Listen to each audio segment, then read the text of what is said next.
লক্ষ বছর পরে যখন জান্নাতীদের হুশ আসবে বাবা, দেখবে আল্লাহ নাই, নবীও নাই, স্টেজও নাই, তখন বলবে আল্লাহ তোমার সাথে দিদার হয় নাই, সরাসরি সাক্ষাৎ হয় নাই, ওই জান্নাতীর দরকার নাই। তখন আল্লাহ সব জান্নাতীর দুই পাশে দুইটা করে ডানা লাগাই দিবে, ডান পাশে একটা, বাম পাশে একটা, পাখির মতন ডানা লেগে যাবে। তখন ফেরেশতারা এলান করে দিবে, জান্নাতীরা যদি আল্লাহর দিদার তোমরা পেতে চাও, আকাশের দিকে তোমরা উড়াল দাও। জোরে বলি না, আকাশের দিকে তোমরা উড়াল দাও। মঙ্গলবারে সকালবেলা জান্নাতীরা উড়াল দিবে বাবা, বেলা ডুবে ডুবে একটা পাথরের মধ্যে রেস্ট নিবে। আল্লাহ বলবেন তাদেরকে শরবত পান করায় দাও, শারাবান তাহুরা পান করায় দাও। মারহা বলে না। বুধবারে সকালবেলা আবার উড়াল দিবে, বেলা ডুবে ডুবে একটা পাথরের মধ্যে তারা রেস্ট নিবে, পাথরের মধ্যে রেস্ট নিবে। আল্লাহ বলবেন তাদেরকে তোমরা জান্নাতের মধু পান করায় দাও, তাদেরকে জান্নাতের মধু পান করা হবে। বৃহস্পতিবার সকালবেলা আবার উড়াল দিবে, বেলা ডুবে ডুবে আল্লাহর আরশে আজিমে তারা পৌঁছে যাবে। কারা পৌঁছে যাবে? যারা ইমানের পরে আমল করেছে, নেক আমল করেছে, ওলি আল্লাহ হয়ে গেছে, তারা বাবা আরশে আজিমে পৌঁছে যাবে। আরশে আজিমে যখন পৌঁছে যাবে বাবা, তখন ওই জান্নাতি আর আল্লাহর মধ্যে ওই রকম ভাবে একটা পর্দা থাকবে, একটা পর্দা শুধু থাকবে। ওই পারে আল্লাহ, ওই পারে বান্দা, বান্দা বান্দি বলবে মালিক আল্লাহ, যে আরশে আজিমে তুমি নাই, ওই আরশে আজিমও আমাদের দরকার নাই। আল্লাহ বলবে বান্দা বান্দি তোমরা কি আমাকে দেখছো নি? কোনা দেখি নাই। আল্লাহ না দেখিয়া জাহান্নাম দেখি নাই, জান্নাত দেখি নাই।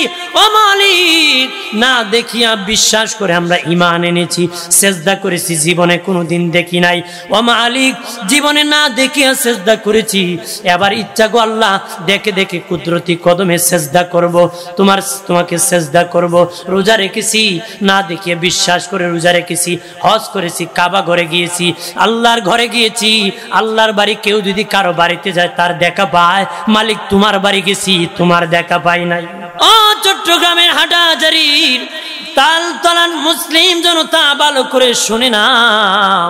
ওই এলাকার মুসলিম জনতা, তোমরা যারা ধনী আছো, ধনী হওয়ার পরে যারা নিজে নামাজ পড়ো আর পরিবারকে নামাজি বানাও, সমাজকে নামাজি বানাও, আমি বলে দিলাম রে, যদি ঈমান আনতে পারো আর নেক আমল করতে পারো, আমার নবীর ধনী সাহাবী উসমান গনির সাথে জান্নাতে থাকবারি।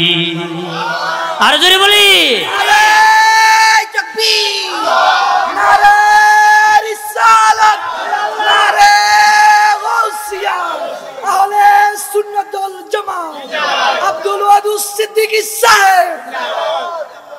নবীর সাহাবী উসমান গনির সাথে জান্নাতে থাকবেন। আপনারা বলেন কে কে জান্নাতে যেতে চান? চান? জান্নাতের কাজ কে কে করতে চান? যদি একটা হাত নামান, একটা বিধর্মীকেও যদি বলেন তুই জাহান্নামী, সে রাগ করবে, গুসা করবে বাবা। মুসলমানকে বললে তো আর মেজাজ গরম করে ফেলবি। জান্নাতে সবাই যেতে চায়, জান্নাতের কাজ মানুষ করতে চায় নারী। জান্নাতের কাজ কি? জান্নাতে সবাই যেতে চায় রে। যে ধনী যারা আছো, যারা ধনী আছো, যদি নবীর উসমান গনি সাহাবীর সাথে জান্নাতে যেতে চাও, 5 ওয়াক্ত নামাজ পড়বা, পরিবারকে নামাজি বানাবা, নেক আমল করবা, আমার নবী সাহাবীর সাথে তোমরা জান্নাতি হয়ে যাবা।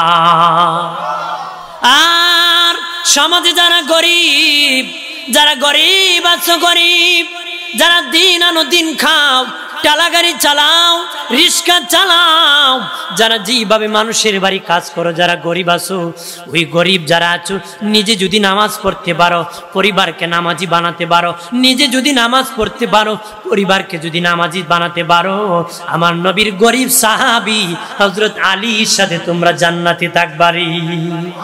হযরত আলী রাদিয়াল্লাহু তাআলা আনহু কে জানোনি? যিনি হলেন বাবা পাক পাঞ্জাতনের মধ্যে একজন, 5 জনের একজন। কথা বলেন ঠিক কিনা?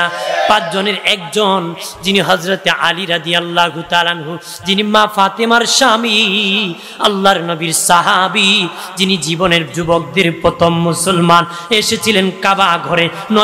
নবীর কুল মুবারকে প্রথম কান্না করেছে, দুধ পান করে নাই, প্রথম নবীর তুতু মুবারক খাইছে। জোরসে বলি। আর যারা গরিব, তোমাদের ভাগ্য অনেক ভালো। তোমরা যদি গরিব হওয়ার পরে যদি নামাজ পড়তে পারো, এই নেক আমল করতে পারো, আমার নবীর সাহাবী হযরতে আলীর সাথে তোমরা জান্নাতে থাকবা। হযরতে আলী রাদিয়াল্লাহু তাআলা আনহুর সাথে জান্নাতে থাকবা। একটু চিল্লায়া জবান খুলে বলি আল্লাহু আকবার। আর মুসলমান বাদশা হওয়ার পরে, মুসলিম বাদশা হওয়ার পরে যারা নামাজ পড়বে না আর তার রাজ্যের মধ্যে নামাজ কায়েম করবে না, বাবা, কাফেরদের মধ্যে বাদশা ছিল ফেরাউন। কাফেরদের মধ্যে বাদশা ছিল ফেরাউন। যারা এই দুনিয়ায় মুসলিম বাদশা হওয়ার পরে নিজে নামাজ পড়ে নাই, রাষ্ট্রকে নামাজি বানায় নাই, ফেরাউনের মতন কাফের বাদশার সাথে জাহান্নামে যাবে। একটু চিল্লায়া জবান খুলে বলি না আউযুবিল্লাহ। আমার বানের বাবাজি, আর হামান হলো কাফেরদের মধ্যে মন্ত্রী। হামান হলো কাফেরদের মধ্যে মন্ত্রী। এই দুনিয়ার মন্ত্রীরা, এমপিরা, ডিসিরা যদি নিজে নামাজ পড়ে, তার নামাজ না পড়ে, নিজে যদি নামাজ না পড়ে, সমাজকে যদি নামাজি না বানায়, বাবাজি, ওই হামানের মতন কাফের মন্ত্রীর সাথে জাহান্নামে যাবে। হামানের মতন কাফের মন্ত্রীর সাথে জাহান্নামে যাবে। একটু চিল্লায়া জবান খুলে বলি না আউযুবিল্লাহ। কাফেরদের মধ্যে কারণ হলো ধনী, কাফেরদের মধ্যে কারণ হলো ধনী। এই দুনিয়ার ধনী যারা আছো, যদি নিজে নামাজ না পড়ো আর সমাজের মধ্যে নামাজ যদি প্রতিষ্ঠিত না করো রে, নিজে যদি নামাজ না পড়ো, সমাজে যদি নামাজ প্রতিষ্ঠিত না করো, বাবাজি, কারুনের মতন ধনী কাফিরের সাথে তোমরা জাহান্নামে থাকবে। কারুনের মতন ধনী কাফিরের সাথে জাহান্নামে থাকবে। ওই কারুন ধনীর বাবা এখনো পাইলিং চলতেছে। অহংকার করেছিল, অহংকার করেছিল বাবা, হারাম কাজ করতে করতে স্বর্ণ পরেছিল, স্বর্ণ পরে পরে অহংকার করেছিল। এই জন্য পুরুষের জন্য স্বর্ণ পরা শুধু হারাম না, ধ্বংসের কারণ, ধ্বংসের কারণ। কারণ ধ্বংস কখন হয়েছিল? যখন স্বর্ণ পরে অহংকার দেখাইছিল রে। পাইলিং আল্লাহ মাটি পাঠায় দিয়েছে, মাটি তাকে গ্রহণ করেছে। কিয়ামত পর্যন্ত পাইলিং চলবে। কি করবে? বিল্ডিং বানালে পাইলিং করে দেখবেন, এরকম ভাবে তার নিজ দিকে কিয়ামত পর্যন্ত যেতে থাকবে। অহংকার করেছিল স্বর্ণ পরে, অহংকার করেছিল কি? আর যারা মুসলিম হওয়ার পরে, মুসলিম ধনী হওয়ার পরে নিজে নামাজ পড়ে না আর সমাজকে নামাজি বানায় না, তারা বাবা ওই কারুনের মতন ধনী কাফের সাথে জাহান্নামে যাবে। উবাই ইবনে খালফ হলো গরিবদের মধ্যে কাফের, বা কাফেরদের মধ্যে গরিব। উবাই ইবনে খালফ হলো কাফেরদের মধ্যে গরিব। এই দুনিয়ার গরিব যারা আছো, যদি নামাজ না পড়ো, সমাজকে নামাজি না বানাও, উবাই ইবনে খালফের মতন গরিব কাফেরের সাথে জাহান্নামে থাকবি। একটু চিল্লায়া জবান খুলে বলি না আউযুবিল্লাহ। আরো জোরে বলি। বাবা দিনার আমার, এই নামাজ নেক আমল করতে হবে। আর এই নামাজের মধ্যে আল্লাহকে সেজদা করি। কথা বলেন ঠিক কিনা? ওই নামাজের মধ্যে ইমানদার আবার নবীকে সালাম জানাই। সুবহানাল্লাহ বলেন না? নামাজের মধ্যে নবীকে আবার সালাম জানায়, সালাম জানায়। নবীকে যদি সালাম না জানাও, নামাজ হবে না রে, নামাজ হবে না বাবাজি। ও বন্ধুরে আমার, খেয়াল করেন ভালো করিয়া। হযরত আলী রাদিয়াল্লাহু তাআলা আনহুকে জিজ্ঞাসা করা হয়েছিল, আলী তুমি যে নামাজ পড়ো রে, আল্লাহরে দেখুনি? হযরত আলী বলেছিলেন, হ্যাঁ, আমি ওই আল্লাহর ইবাদত করি না যে আল্লাহকে আমি দেখি না। হযরত আলী আল্লাহকে দেখে দেখে সেজদা করেছেন। আমরা তো দেখি না, আমরা কিভাবে সেজদা করব? আমাদের বিশ্বাস হলো আল্লাহ আমাদেরকে দেখতেছেন, আল্লাহ আমাদের কি দেখতেছেন। এই জন্য সেজদা করি, এই জন্য সেজদা করি। কথা বলেন ঠিক কিনা? নামাজ হলো ইমানদারের জন্য মেরাজ। আল্লাহর সাথে দিদার। বাবা তো শুনে রাখেন রে, তবে কোনো গুনাহগারের সাথে আল্লাহর দিদার হয় না, কোনো গুনাহগারের সাথে আল্লাহর দিদার হয় না। নামাজির সাথে আল্লাহর দিদার হয়। নামাজ হলো ইমানদারের জন্য মেরাজ। তবে কোনো আমলে গুনাহ আছে, এমন গুনাহগারের সাথে আল্লাহর দিদার হয় না। আমারও গুনাহ আছে, আপনারও গুনাহ আছে, তাহলে কি আল্লাহর দিদার আমাদের হয় না? হ্যাঁ হয়। কেমনে হয় জানেননি? একজন ইমানদার নামাজে যখন আল্লাহু আকবার বলে দাঁড়ায় যায়, ওই মুহূর্তে একজন ফেরেশতা আসিয়া তার আমলনামায় যত গুনাহ আছে আলাদা করিয়া একটা গাটুরি বাঁধিয়া নামাজির পাশে দাঁড়ায় থাকি। তখন ওই ইমানদারের আমলনামার মধ্যে কোনো গুনাহ থাকে না। আল্লাহু আকবার বলে না, আরো চিৎকার দিয়া বলেন আল্লাহু আকবার, আরো জবান করে বলি ইয়া রাসূলুল্লাহ। বাবাজি খেয়াল করেন ভালো করিয়া, নামাজি ইমানদার নামাজে দাঁড়ানো মাত্র গুনাহটা গাটুরি বাঁধিয়া ফেরেশতা যখন নিয়ে যায়, তার আমলনামায় শুধু নেকি আর নেকি থাকে, গুনাহ থাকে না। তখন নামাজে আল্লাহর সাথে তার দিদার হয়ে যায়, সাক্ষাৎ হয়ে যায়, সাক্ষাৎ হয়ে যায়, দিদার হয়ে যায়। সালাম যখন শেষ ফিরে ফেলে, নামাজ যখন শেষ হয়ে যায়, ফেরেশতা বলে আল্লাহ ও মালিক, গুনাহ কি তার আমলনামায় দিয়ে দিব নাকি? আল্লাহ কে আমার নাম রহমান, আমার নাম রহিম, আমি বড় দয়াবান, আমার বান্দার সাথে আমার দিদার হয়েছে, আমার আল্লাহর সাথে আমার বান্দা বান্দির দিদার হয়েছে। সাক্ষাৎ হওয়ার কারণে আমি আল্লাহ আমার বান্দা বান্দির জীবনের গুনাহগুলি মাফ করে দিছি। একটা যুবক ছেলে আসে বলে নবী, আগা মায়ের নবী, মারাত্মক অপরাধ করেছি, অন্যায় করেছি, মারাত্মক পাপ করেছি, আমার কি গুনার ক্ষমা হবে নি গো? এমন সময় নামাজের সময় হয়ে গেল। নবী মুয়াজ্জিনকে বলেন আজান দাও। মুয়াজ্জিন আজান দিল, নবী ইমামতি করলেন। ওই গুনাহগার যুবক নবীর পাশে নামাজ আদায় করলো। নামাজ শেষ করে আবার বলে নবীজি, ওগো নূরের নবী, আমার কি গুনাহ ক্ষমা হবে নি? নবী কয় তুমি কি আমাদের সাথে নামাজ পড়ো নাই? ইয়া রাসূলুল্লাহ, আপনার পাশে নামাজ আদায় করেছি। নবীকে এটা এমন নামাজ যে নামাজ পড়তে দেরি জিন্দিগির গুনাহ মাফ হতে দেরি হবে না রে। ঈমান লাগবে। কি লাগবে? নামাজ কার? ইমানদার। বেঈমানের কোনো নামাজ নাই। এই জন্য নেক আমলের মধ্যে ইমানদারের প্রথম কাজ হলো সালাত। নেক আমলের মধ্যে ইমানদারের প্রথম কাজ হলো সালাত, নামাজ। ইমানদার নামাজ আদায় করবে। আজান পড়লে কাফির গার বাঁকা করে চলে যাবে, ইমানদার মসজিদের দিকে এগিয়ে যাবে। মসজিদে দিয়ে কি এগিয়ে যাবে? নামাজ পড়বে, সিজদা করবে। নামাজ এমন একটি ইবাদত বাবা, ওই নামাজের দ্বারা এমন কাশফ হয়ে যায় বাবাজি, জমিনে বসে 7 আসমানের উপরের খবর পর্যন্ত পাওয়া যায়। সুবহানাল্লাহ বলেন না? একদিন জিবরিল আমিন আল্লাহকে ডেকে বলে, মালিক, ফেরেশতারা এত ইবাদত করে তাদেরকে শ্রেষ্ঠ মর্যাদা দাও নাই, মানুষকে কেন তুমি শ্রেষ্ঠ মর্যাদা দিয়েছো? আল্লাহ কয়, জিবরিল যাও, যা দেখো মানুষের কত ক্ষমতা আছে। যাও যাও, আমার বন্ধু মসজিদ নববীতে ইমামতি করেছে, নামাজ পড়ে ফিরে সাহাবীরা বের হবে, তুমি তাদের সামনে দাঁড়াইয়া আমার নবীর একজন সাহাবীকে তুমি প্রশ্ন করবা, যে কোনো প্রশ্ন করবা, দেখবা কি বলে। জিবরিল আমিন মানুষের সুরত ধরিয়া মসজিদ নববীর সামনে দাঁড়িয়ে থাকলো। সাহাবীরা কাতারে কাতারে দলে দলে বের হইতেছে। একজন বুড়া মানুষ বের হয়েছে লাঠি বর করে করে।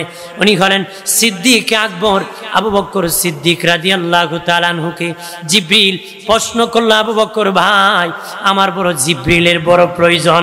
জিবরিল প্রশ্ন করতেছে, মানুষের সুরতে বলতেছে, ও আবু বকর ভাই, আমার জিবরিলের বড় প্রয়োজন, তুমি একটু বলে দিতে পারবানি জিবরিল এখন কোথায় আছে?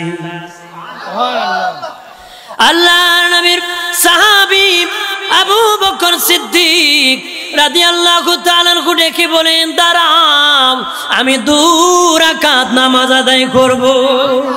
আর ইমাম হুসাইন রাদিয়াল্লাহু তাআলা আনহু কারবালার মাঠে বলছিলেন, আমি 2 রাকাত নামাজ আদায় করব রে, আমি 2 রাকাত নামাজ আদায় করব। জীবন দিয়ে দিয়েছেন, নামাজ ছাড়েন নাই, 2 রাকাত নামাজ আদায় করবেন, নামাজ আদায় করবেন। সিদ্দিক আকবর বলতেছেন, একটু আমি 2 রাকাত নামাজ পড়ে দেখবো জিবরিল কোথায় আছে। নামাজ পড়ে বের হয়ে ওই পথিক মুসাফিরকে ডেকে বলেন, পথিক মুসাফির, আমি প্রথম আসমান দেখেছি, দ্বিতীয় আসমান দেখেছি, তৃতীয় আসমান দেখেছি, চতুর্থ, পঞ্চম, ষষ্ঠ, সপ্তম সিদরাতুল মুনতাহা পর্যন্ত দেখেছি, তারপরে 7 জমিন পর্যন্ত দেখেছি, তামাম পৃথিবী ঘুরাইছি, জিবরিলকে কোথাও পাই নাই রে। তার হাতে ধরিয়া, জিবরিলের হাতে ধরিয়া আবু বকর সিদ্দিক, ভাই মনে যদি কিছু না নিতা, তুমি মনে হয় জিবরাইল। জোরে বলি, মনে যদি কিছু না নিতাম, আমি তো আর কাউকে, জিবরিলকে কোনো দিকে পাই নাই, তুমি হলো জিবরিল। তখন মুস্কি হেসে দিয়ে কয়, হ্যাঁ আমি জিবরিল, আমি পরীক্ষা করার জন্য এসেছিলাম, তোমাদের কত পাওয়ার আল্লাহ দিয়েছি। বন্দরে আমার নামাজ এমন একটি ইবাদত, নামাজের মধ্যে যখন ইমানদার দাঁড়িয়ে যায় তখন টের পায় না। আলী রাদিয়াল্লাহু তাআলা আনহু জিহাদের মাঠে যখন যেতেন, তীর ঢুকে যেত বাবা, উনি কুলতে দিতেন না, বলতেন তীর তাক, আমি যদি শহীদ হয়ে যেতাম কুলতানা এমনি দাফন করে দিতা, ময়দানে মাহাশরে আল্লাহর আদালতে তীরগুলা নিয়ে আমি দাঁড়ায় যেতাম। উনি কুলতে দিতেন না, খুব ব্যথা পেতেন। নামাজে যখন দাঁড়াইতেন, আল্লাহর নবী বলতেন, যাও যাও, নামাজে দাঁড়াইলে আমার আলীর দিল শীতল হয়ে যাবে, তখন তীর কুলে ফেলবা। উনি যখন নামাজে দাঁড়াইতেন, তীর টানিয়া টানিয়া কুলা হতো, উনি টের পেতেন না। নামাজ শেষে বলতেন, কেন কুল্লারি, আমার তো এমনি দাফন করে দিতা। বলতেন, টের পাই নাই, তোরা যখন আমাকে কুলছো, আমি আল্লাহর নামে এমন পানা হয়েছি, টের পাই নাই। জোরে বলি, আমাদের মশায় কামড় দিলে 6 ফাল মারে, কথা হয় না, ধুরুজা আছে না? আপনাদের এলাকায় কি কয়? আমরা এলাকায় মশা কামড় দিলে মনে করেন বেচারা ফাল 3টে মারে। এক বেচারা একদিন নামাজে দাঁড়ায়া সেজদাত গিয়ে মোবাইল রিসিভ করে কয়, আমি নামাজে পরে ফোন দে। কি ফোন দে? পরে ফোন দিত। বেচারা কি নামাজও সেজদাত গিয়ে কয়, কি কয়, এরকম নামাজে আছে কি না? যত দুষ মোল্লা বেটার, যত দুষ কি ইমাম সাহেবের। এক বেচারা কয়, আমাদের ইমাম সাহেবের পিছনে নামাজ হয় না। আরেক বেচারা কয়, তুই তো মসজিদেই যাস না, নামাজ দেওয়া হয় না, বুঝলে কেন? দেখছি বাজারে যে মোল্লা হাটে, হাঁটার বাউ বালা না। হাঁটার বাউ কি বালা না? হ্যাঁ, হাঁটার সিস্টেম দেখি বুঝে ফেলছে, ইমামের পিছে নামাজ না। আরে বদনাম রে। আমার বানের বাবাজিরা রে, খেয়াল করেন ভালো করিয়া, যারা নেক আমল করবে, ঈমান আনার পরে যারা নেক আমল করবে বাবা, নামাজ পড়বে, যাকাত দিবি, টাকা থাকলে হজ করবি বাবাজি, টাকা হলে যাকাত দিবি, যাদের যাকাত ফরজ হয়, রমজান মাসে রোজা রাখবি, সত্য সাক্ষী দিবি, মিথ্যার থেকে বেঁচে থাকবি, মিথ্যার থেকে বেঁচে থাকবি, নেক আমল করবে বাবা। ঈমান আনার পরে যারা নেক আমল বেশি বেশি করে করবে, বেশি বেশি করে করবে, টুপি মাথায় দেওয়া নেক আমল, দাড়ি রাখা নেক আমল, পাঞ্জাবি পরা নেক আমল বাবাজি, এরকম ভাবে বেশি বেশি করে যারা নেক আমল করবি, আল্লাহর সন্তুষ্টির জন্য যারা বেশি বেশি করে করবি, তাদের জন্য আমার আল্লাহ 3টা পুরস্কার ঘোষণা করেছে। ঈমানদার আর আমলদারের, যারা ঈমান আনার পরে নেক আমল করেছে, তাদের জন্য আল্লাহ 3টা পুরস্কার রেখেছে। 1 নম্বর পুরস্কার দিদার এলাহি। কার জন্য রেখেছি? ঈমানদার নেক আমলদারের জন্য রেখেছি দিদার এলাহি, আল্লাহর দিদার, সাক্ষাৎ। দুনিয়ায় নামাজ পড়ে আল্লাহর সাথে দিদার হয় নাই, আখিরাতে আল্লাহর সাথে দিদার হবে।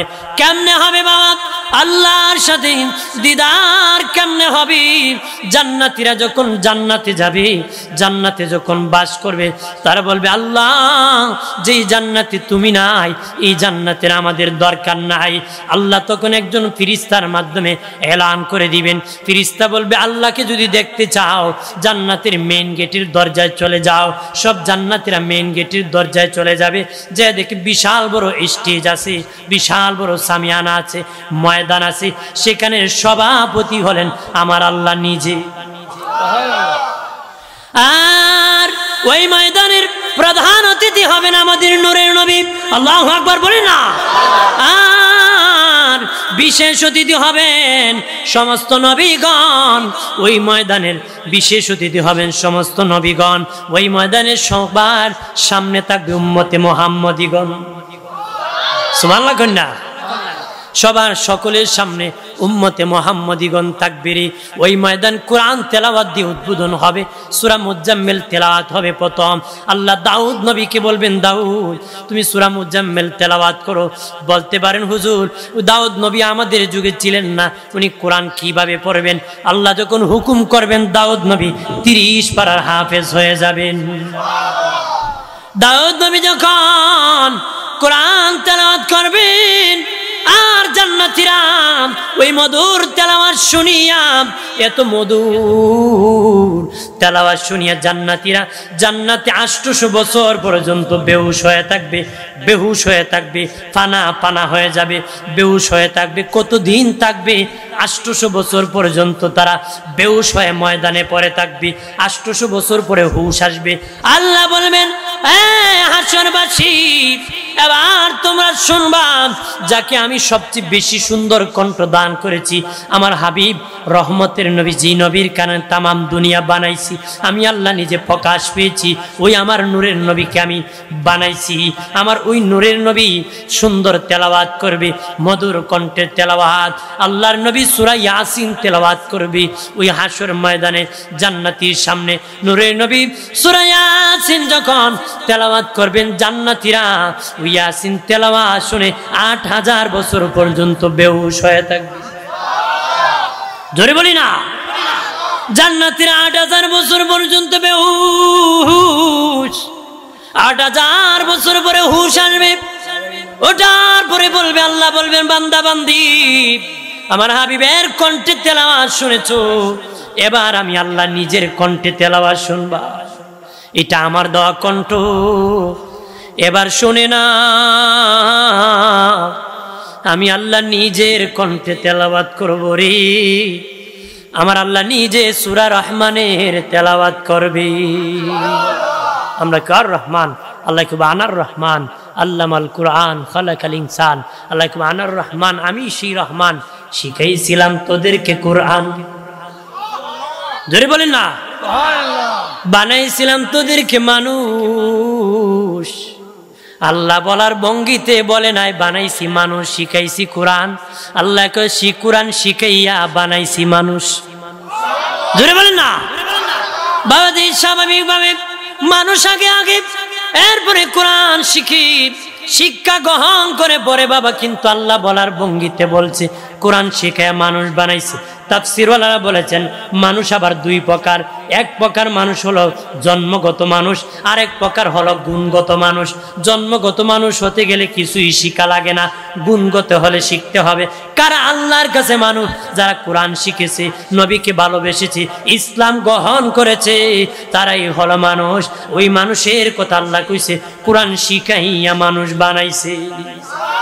আল্লাহ সেদিন কইব, আমি সেই রহমান, তোদেরকে কথা বলার শক্তি দিয়েছি, আমি সেই রহমান, তোদেরকে দিয়েছি। কোন কোন নিয়ামত আমার অস্বীকার করবে? আল্লাহ এইভাবে গোটা রহমানের পরিচয় দিবে। দিতে দিতে গো আল্লাহর কণ্ঠে তেলাওয়াত শুনতে শুনতে জান্নাতীরা 8 লক্ষ বছর পর্যন্ত বেহুশ হয়ে থাকবে, হুশ থাকবে না। ময়দানে তারা বেহুশ হয়ে থাকবে। 8 লক্ষ বছর পরে যখন হুশ আসবে, দেখবে ময়দানে নবী নাই, আল্লাহ নাই, স্টেজও নাই। তারা বাবা আবার হাউমাউ করেন, কান্নাকাটি করবে, বলবে আল্লাহ, চিৎকার দিয়া বলেন আল্লাহ, আর জবান করে বলি আল্লাহ। প্রাণের আল্লাহ রে কোথায় গেলে পাবো তোমারে? জোরে বলি, প্রাণের মাওলা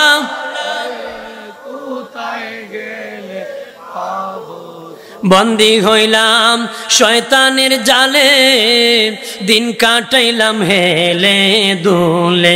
বন্দী হইলাম শয়তানের জালে, দিন কাটাইলাম হেলে দুলে।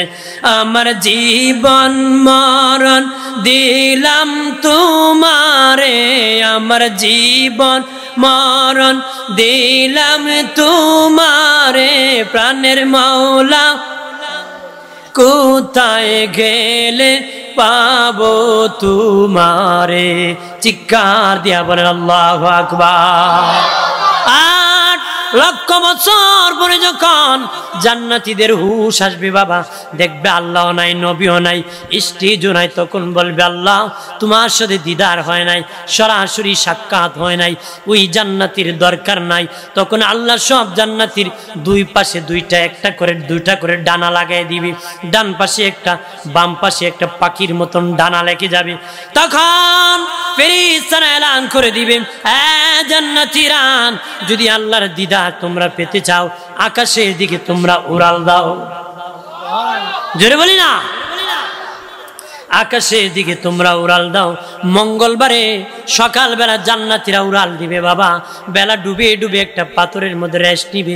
আল্লাহ বলবেন তাদেরকে শরবত পান করায় দাও, শারাবান তাহুরা পান করায় দাও। মারহাবা বলেন না। বুধবারে সকালবেলা আবার উড়াল দিবে, বেলা ডুবে ডুবে একটা পাথরের মধ্যে তারা রেস্ট নিবে, পাথরের মধ্যে রেস্ট নিবে। আল্লাহ বলবেন তাদেরকে তোমরা জান্নাতের মধু পান করায় দাও, তাদেরকে জান্নাতের মধু পান করা হবে। বৃহস্পতিবার সকালবেলা আবার উড়াল দিবে, বেলা ডুবে ডুবে আল্লাহর আরশে আজিমে তারা পৌঁছে যাবে। কারা পৌঁছে যাবে? যারা ইমানের পরে আমল করেছে, নেক আমল করেছে, ওলি আল্লাহ হয়ে গেছে, তারা বাবা আরশে আজিমে পৌঁছে যাবে। আরশে আজিমে যখন পৌঁছে যাবে বাবা, তখন ওই জান্নাতি আর আল্লাহর মধ্যে ওই রকম ভাবে একটা পর্দা থাকবে, একটা পর্দা শুধু থাকবে। ওই পারে আল্লাহ, ওই পারে বান্দা। বান্দা বান্দি বলবে মালিক আল্লাহ, যে আরশে আজিমে তুমি নাই, ওই আরশে আজিমও আমাদের দরকার নাই। আল্লাহ বলবে বান্দা বান্দি তোমরা কি আমাকে দেখছো নি? কোনা দেখি নাই। আল্লাহ না দেখিয়া জাহান্নাম দেখি নাই, জান্নাত দেখি নাই। ও মালিক, না দেখিয়া বিশ্বাস করে আমরা ঈমান এনেছি, সেজদা করেছি, জীবনে কোনোদিন দেখি নাই। ও মালিক, জীবনে না দেখিয়া সেজদা করেছি, এবার ইচ্ছা গো আল্লাহ দেখে দেখে কুদরতি কদমে সেজদা করব, তোমাকে সেজদা করব। রোজা রেখেছি, না দেখিয়ে বিশ্বাস করে রোজা রেখেছি। হজ করেছি, কাবা ঘরে গিয়েছি, আল্লাহর ঘরে গিয়েছি। আল্লাহর বাড়ি কেউ যদি কারো বাড়িতে যায় তার দেখা পায়, মালিক তোমার বাড়ি গেছি, তোমার দেখা পাই নাই। এই জন্য শায়ের কয় মক্কা শরীফ তোমার বাড়ি সর্বলোকি কয়, মক্কা শরীফ তোমার বাড়ি সর্বলোকি কয়। গেলেনি তোমায় পাইব আমি জানি না নিশ্চয় গো দয়াময়, তোমারে দেখিবার মনে লয়। মারাও বলে না বাজিরানি আমার। তখন বলবে মালিক তোমাকে দেখে না, তোমার গর্দব করেছি। আল্লাহু আকবার বলে না। আল্লাহ বলবেন বান্দা বান্দি আমাকে না দেখিয়া এই পরিমাণ বিশ্বাস করেছো, আর তো আমি থাকতে পারি না এমনি। বান্দা বান্দি আল্লাহ পর্দা সরাই দিবে, কুদরতি সিনার মধ্যে সবাই জড়ায়া ধরবে, সবাই সেজদায় পড়ে থাকবে। সেজদা দিতে দিতে দিতে দিতে আল্লাহ বলবেন আরে বান্দা বান্দি উঠো,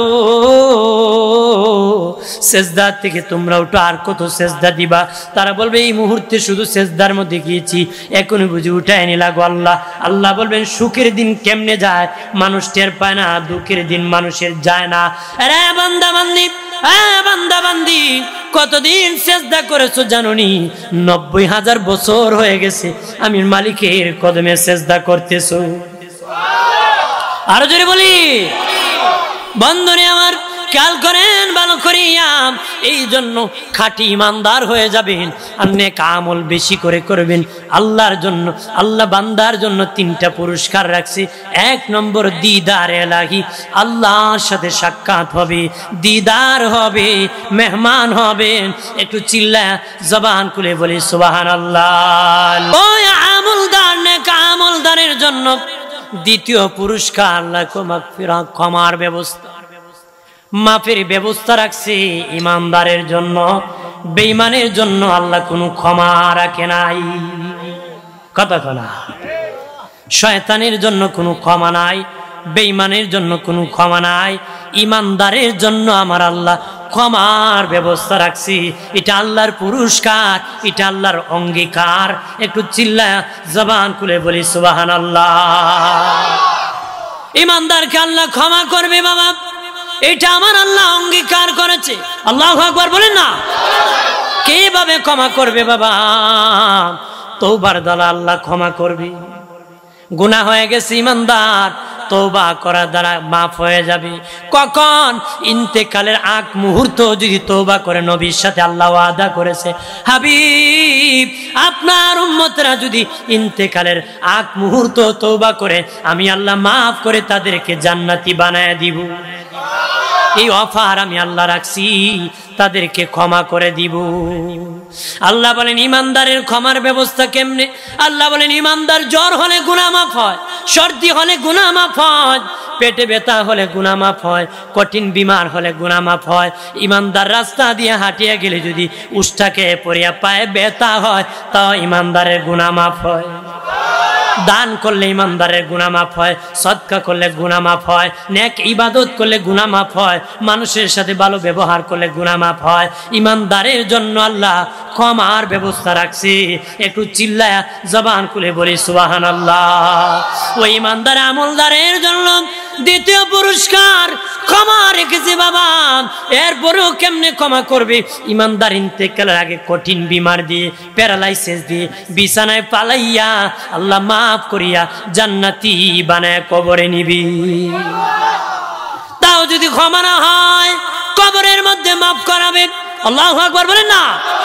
পৃথিবীর কোন নবীর উম্মতের ব্যাপারে আসে নাই জাহান্নামী হয়ে কবরে ডুববে, হাসরের দিন জান্নাতি হয়ে উঠবে। জাহান্নামী হয়ে কবরে ডুববে, হাসরের দিন জান্নাতি হয়ে উঠবে। কিন্তু উম্মতে মুহাম্মদের ব্যাপারে আসছে বাবা, তারা জাহান্নামী হয়ে কবরে ডুববে, হাসরের দিন জান্নাতি জান্নাতি বেহেশতি হয়ে উঠবে। কেমনে উঠবে জানুনি? কবরে যাওয়ার পরে দুই পাশের মাটি তাকে চাপা মারবে, চাপ মারবে কতটুক যে চাপে জীবনের গুনাহ মাফ হয়।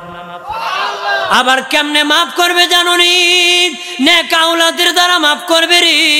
যারা এইরকম জান্নাতের বাগান সাজাইছে, বেহেশতের বাগান সাজাইছে, জান্নাতের বাগান সাজাইছে, যার বাবার জন্য সব কবরে পৌঁছে দিছে, খতমে বুখারী পড়াইছে, খতমে কোরআন পড়াইছে, দোয়া করাইছে, এইরকম সুন্নি সম্মেলন করাইছে, আর দোয়া করে করে বাবার কবরে সন্তান সব পৌঁছায় দিছে। বাবাজি যেদিন কবরে গিয়েছিল 10টা সওয়াব ছিল, 50টা গুনাহ ছিল। গুনাহ বেশি ছিল, নেকি কম ছিল। আর কবরে থাকতে থাকতে সন্তান নেকি কবরে পৌঁছাইতে পৌঁছাইতে ময়দানে মাহশরে যেদিন হাসরের দিন উঠবে, দেখবে নেকি 100টা হয়ে গেছে, গুনাহ 50টা ডাবল নেকি হয়ে গেছে, গুনার চেয়ে নেকি হয়ে গেছে। তখন বাবা জান্নাতি জান্নাতি হয়ে কবর থেকে উঠবে। জোরে বলি। এরপরে বাবা কবর যদি ক্ষমা না হয় ইমানদারের, ওই মুমিনের হাসরের ময়দানও হবে। আল্লাহু আকবার বলেন না। জোরে বলি। আল্লাহ দুই ব্যক্তিকে টার্গেট করে বলবেন, তোমরা দুইজন জাহান্নামে চলে যাও। একজন দৌড় মারবে, আরেকজন আস্তে আস্তে যাবে। দুইজনকে আল্লাহ ফিরাবে। যে আস্তে আস্তে যাবে ঘাড় বাঁকা করে আল্লাহর দিকে তাকাবে, যে দৌড় মারবে বেশি করে দৌড় দিবে।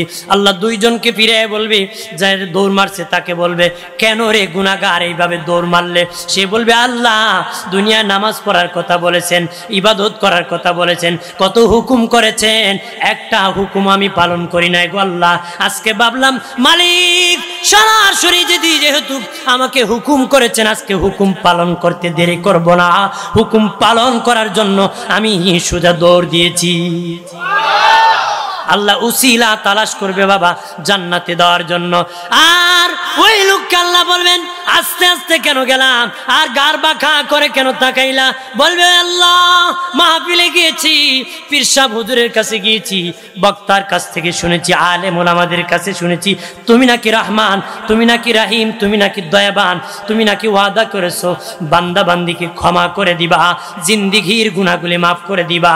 ওই মাফের আশায় বারবার বেহার মতন পিছনের দিকে তাকাইছি, মাপনি তুমি করে দাও। আল্লাহ কয় তোরা জাহান্নামে যাওয়ার পথে আমার দয়ার কথা বলুস নাই, আমার হুকুম পালন করতে রাজি হয়ে গেছ, আমি আল্লাহ তোরে দুইজনকে জান্নাতের মেহমান বানায় দিলাম, জিন্দিগির গুনাহ ক্ষমা করে দিলাম। আর জোরে বলি আরে ঈমান আনো বাবা, আরে আমল করে যদি ঈমান না থাকে রে জান্নাত কপালে পাওয়া যাবে না। নবী কই ঈমান যদি থাকে, আমার উম্মত যদি কবিরা গুনাহগার হয়, আমি রাসূলুল্লাহ তাকে সুপারিশ করে জান্নাতে পৌঁছায়া দিব। আরে জোরে বলি আরে কোন নবীর नारे रिसालत, नारे गौसिया, जश्न ईद मिलाद नबी। কোন নবীর জন্য জাহান্নামের কাছে কুরসি দেওয়া হবে না, আমার নবীর জন্য কুরসি রাখা হয়েছে।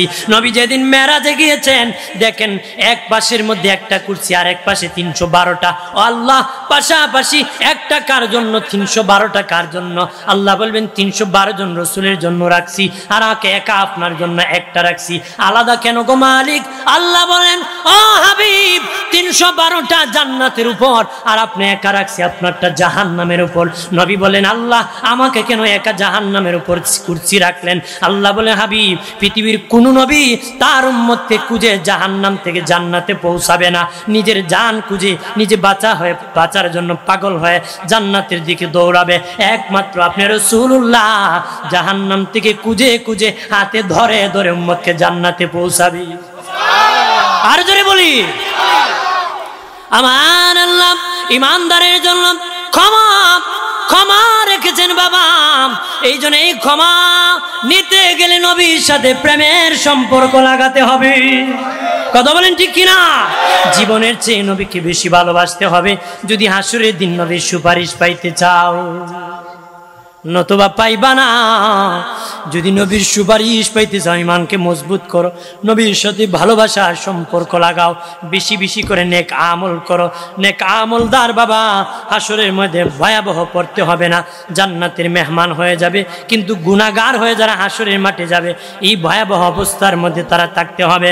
আরেক দলকে আল্লাহ ক্ষমা করবে জাহান্নামের দরজার কাছে নিয়া, জাহান্নামের দরজার কাছে নেওয়া হবে, জাহান্নামের দরজা খোলা হবে, জাহান্নাম দেখে তারা হাউমাউ করে চিৎকার করে কান্নাকাটি করবে, হাউমাউ করে চিৎকার করে কান্নাকাটি করবে।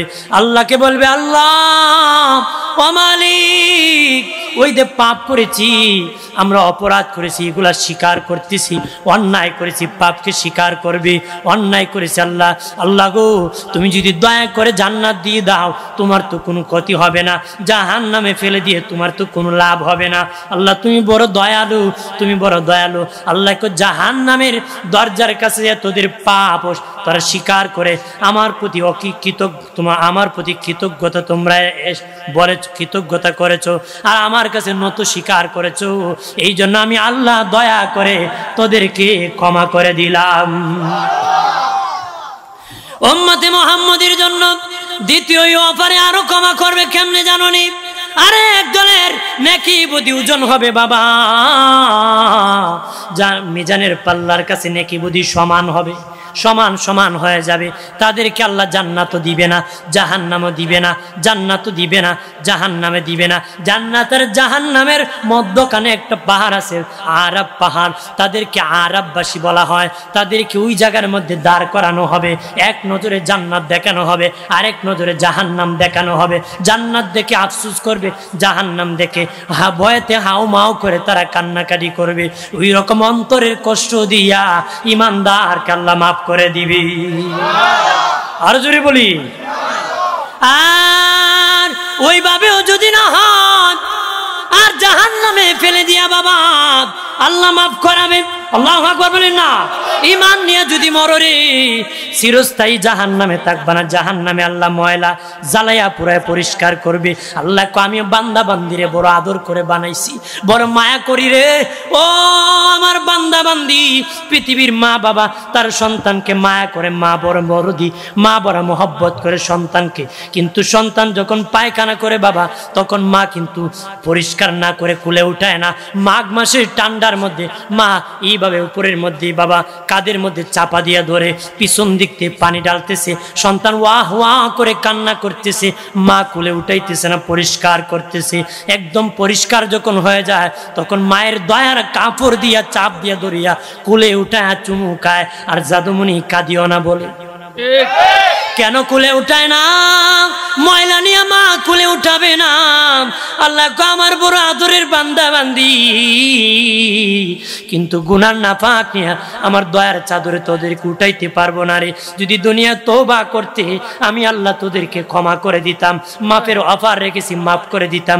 তওবা করস নাই আমার নবীর উম্মত, আমি তোদেরকে জাহান্নামে জ্বালাইয়া ওই ময়লা পরিষ্কার করে আমার রহমতের কুলে উঠে জান্নাতে পৌঁছাবো।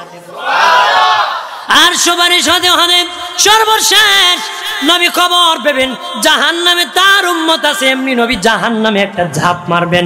কিতাবে এসেছে নবীর সম্মানে জাহান্নামটা জান্নাতুল ফেরদাউস হয়ে যাবে, জান্নাতুল ফেরদাউস হয়ে যাবে। এই জন্য বাবাজি ইমানদারের 1 নম্বর, ইমান আনার পরে যারা নেক আমল করবে 1 নম্বর পুরস্কার দিদার এলাহি, আল্লাহর সাথে সাক্ষাৎ দিবি। 2 নম্বর পুরস্কার ক্ষমার ব্যবস্থা রেখেছে, মাফের ব্যবস্থা রেখেছে। 3 নম্বর পুরস্কার ওই ইমানদারের জন্য আল্লাহ হালাল রিজিকের ব্যবস্থা রেখেছে, হালাল রিজিকের ব্যবস্থা রেখেছে, হালাল রিজিকের ফয়সালা রেখেছে, আসমানি খাবারের ব্যবস্থা রেখেছে। একটু চিল্লা জবান খুলে বলি আল্লাহু আকবার। ইমানদারের জন্য হালাল খাবার আছে, যারা হারাম খায় তাদের ইমান জিরো। কতক্ষণ যাদের সুদ খায় ঘুষ খায় বাবা হারাম খায় তাদের ইমান হলো জিরো। যারা হালাল খায় তার ঈমান তাদেরকে হালাল খাবারের ব্যবস্থা করে তালাশ করে। একজন আল্লাহর ওলি গরিব মানুষ বাবা, গরিব মানুষ ঘরের মধ্যে খাবার নাই, 3 দিন হয়ে যায় খাবার নাই। হারাম খাবার খায় না বাবা, সকলের বাড়িতে খায় না রে, হারাম খাবার খায় না। ঘুরতেছে পাহাড়ের মধ্যে, দেখি পাহাড়ে আল্লাহর নিয়ামত কিছু আছে কিনা। ঘুরতে ঘুরতে কিছু পায় না বাবা, একটা মরা পাখি মরে আছে। মনে মনে বলে মরা পাখি গোশত কেটে একটু খেয়ে ফেলবো। মরা পাখিটা হাতে নিয়ে রাস্তা দিয়ে হাঁটতেছে। একজন ব্যক্তি ধনী মানুষ কিছু দান করবে খুঁজতেছে, ভালো মানুষ খুঁজতেছে, নেককার মানুষ খুঁজতেছে। দেখে একটা লোক মরা পাখি নিয়ে হাঁটতেছে। কয় ভাই আমি যদি আমার কিছু হালাল টাকা তোমাকে দান করি তুমি কি গ্রহণ করবানি? আর আমরা এখন কের হালাল আর কের হারাম যেখানে যাই এখানে হারাম। কথা হয় না, জোরে বলেন না। হাজী আব্দুল কাদের জিলানী রহমতুল্লাহ আলাইহ মুরিদের গরিব মুরিদের বাড়িতে অবস্থান করেছিলেন। অনেক দুম্বা ছাগল মানুষ দান করেছিল, ভেড়া দুম্বা, কিন্তু উনি ওই গরিব মুরিদকে সব দান করে দিয়েছে। উনি বললেন আমি তার বাড়িতে থাকবো। ওনার বাড়িতে যখন হুজুরকে বড় পীর গাউসুল আজম আব্দুল কাদের জিলানীর কাছে হাদিয়া দিয়েছে, তোহফা দিয়েছে, উনি সব ওনার মুরিদকে দিয়ে ধনী বানাই দিয়েছে। এখন তো আমাদের দেশের অনেক পীর আছে, যদি লেংরা ছাগলও কান্দ উঠে লিয়েছে, কথা হয় না, হাঁটতে পারে না, কাঁদে ওটা বাড়ি লুয়ে যায়, ভাগ করে খাও। সবাই না, সবাই সবাই না, যারা লুবি মানুষ ওরা করে। ওদের কারণে আমাদের বুজুর্গানে দিনদের উপর কিছু মানুষ মানে তহমত দেওয়ার জন্য পায়। এটা হলো খারাপ মানুষের কারণ। কথা বলেন ঠিক কিনা? এই জন্য খারাপদের সাথে সঙ্গ লাভ আমরা করব। বন্ধুরে আমার ওই আল্লাহর ওলি ডেকে বলে ঠিক আছে, যদি তোমার হালাল খাবার হয় তুমি দান করতে পারো হালাল সম্পদ হলে। উনি হালাল সম্পদ হাতে নিয়ে মরা পাখি ফেলে দিলেন। একটা হোটেলে ঢুকিয়া খাবার কিনিয়া খাওয়া শুরু করলেন। ওই লোকটা ছিল একজন আলেম যিনি দান করলেন। পুরা ঘটনা শুনলেন, কেন তুমি পাখি খাইতে গেলা? উনি পুরা ঘটনা খুলে বলল। তখন আলেম বলে, হ্যাঁ, আমি তো আল্লাহ আমাকে আমার মনের মধ্যে জারি করে দিয়েছি, তোরা হালাল সম্পদটা একজন নেককার দিকে দান কর। আমি ঘুরতেছি, দান করব, এটি পুরস্কার। ইমানদারের জন্য আল্লাহ হালাল রিজিকের ব্যবস্থা রাখছি। ওনার খিদা লাগছে, উনি পাখি নিছে শেষ মুহূর্তে, কিন্তু আল্লাহ হালাল রিজিক তার দরবারে পৌঁছে দিয়েছে। রাবিয়া বলছি, আল্লাহর এক বান্দি, কাটি বান্দি, ঘরের ভিতরে খাবার নাই, পেট খাওয়ার মতন কিছু নাই। আল্লাহর কাছে বলছে, আল্লাহ খাবার দাও। আল্লাহ আসমান থেকে পাখির মাধ্যমে খাবার পাঠাইছি।